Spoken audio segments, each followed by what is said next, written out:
Hey, what is going on, guys? You are watching Matt the Musketeer, and I am back with another episode of the Zombie Apocalypse. My last episode, Battlefield 3, the Zombie Apocalypse, went down really well with you guys. It had over 46,000 plays and over 1,200 comments. So you guys really got stuck in with that and kind of got involved, and it was really good to see your response and kind of the community coming together. So that was really cool. So I'm back with another episode now where we're looking at the Medal of Honor Zombie Apocalypse.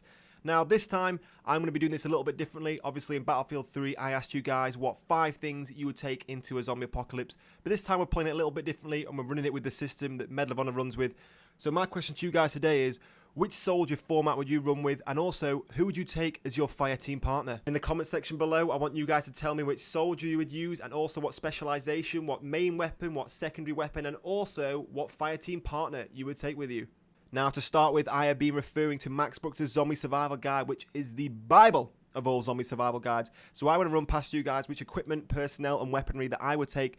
And in the comment section below, you can tell me if you think I'm stupid, if you think you change anything, or maybe you just completely agree and think I'm a genius. That's always nice. But to start off with, I'll talk about the personnel that I would take. Now, for me personally, I would take the Spec Ops soldier, but I would actually take the British one. I'm using the Spec Ops soldier in this gameplay here, but I'm actually using, as you can see, the little fella to the left there, that cool-looking black guy. He's actually American. That was an awful American accent. I apologise. But I would actually take the British SAS for no other reason than I am British, so you got to trust your own country, you know what I mean? So I would take the Spec Ops for myself, and for my teammate, I would take the KSK German Sniper. Now, these aren't random decisions. I have, I planned this out. I have thought in advance and picked these to try and go in harmony with each other, so I'll talk you through that now. Now, I have picked the Spec Ops soldier for myself because his special ability is the X-ray vision. So in a zombie apocalypse, that would be a real key opportunity to, make sure there's no zombies around the corners about to rip your arms off, or if you want to go and find a building, or you're trying to search for some food or some kind of resources, and you want to go inside a petrol station or an abandoned shop, crack on that X-ray vision for a couple of seconds and you can check if there's any zombies around. It's a real good perk to have in a zombie apocalypse. But not only that, there you go, I'm using it there if you don't know what I'm talking about. The Spec Ops has this opportunity to look through walls for 1 or 2 seconds online. So that's the kind of perk that I would love to take into the zombie apocalypse with me. And the reason I picked a sniper to be my colleague in this war waged against zombie hordes is because I think using a sniper tied in well with the X-ray vision of the Spec Ops, we could create quite a beautiful harmony right there.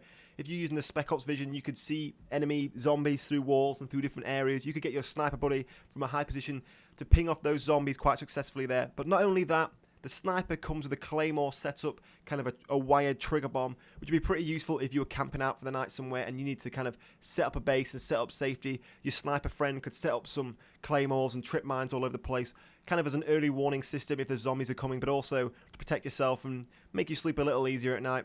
Now, in terms of the weaponry that I am going to take onto this oncoming war with the dead, I'm not going to talk about the sniper's weaponry. He's a competent young man. I'm sure he can pick his own weaponry.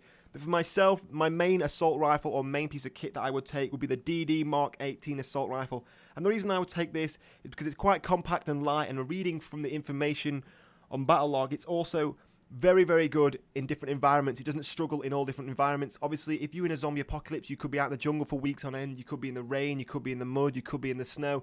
You don't want some weapon that's going to pack out on you if you get a little bit of dirt in the system. So you want to pick a weapon that can hold up in all different environments. Also, there's no compromise in its size and its weight. This weapon is made of composite materials. It's very light. It's very durable. It's very lightweight and very small. So if you're trying to run from zombies, if you run out of bullets at all and you just got to leg it for the hills, this weapon is not going to drag you down. You're not carrying some made of iron and raw fucking timber AK-47. This is a durable, compact piece of kit. So this is a reason I would take this as my main assault rifle. Now, in terms of a secondary weapon, whilst in my last video I did say I would take a 1911 chambered in 45 ACP for a little bit more stopping power, this time, whilst Medal of Honor Warfighter does offer a Vickers 1911 in its array of armory, I've actually picked the Glock 23, the pistol you can see me using here. And the reason I picked this is it has different positives and negatives compared to the 1911.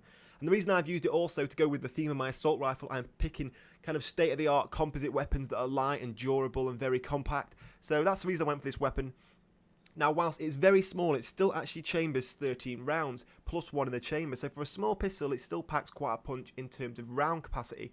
But it also fires something a little bit bigger than 9mm, and it fires a 40 caliber round. So it's not as big as a 45, but it's bigger than a 9mm. So you're still packing that little bit more of a punch. So there you go, guys. I have talked you through which soldier I would use, which weapon and secondary weapon and specialization I would use. But not only that, which fire team partner I think could not only protect my back, but also round off the awesome zombie killing duo. So in the comment section below, it is now down to you guys to tell me which soldier and equipment you think could make your own awesome zombie killing fire team. So go ahead now guys and comment in the comment section below. And if you enjoyed this video, please come and check out my channel MattTheMusketeer, where I have lots of great content and also a chance to win games. So if you enjoyed the video, give me a thumbs up and I will see you soon.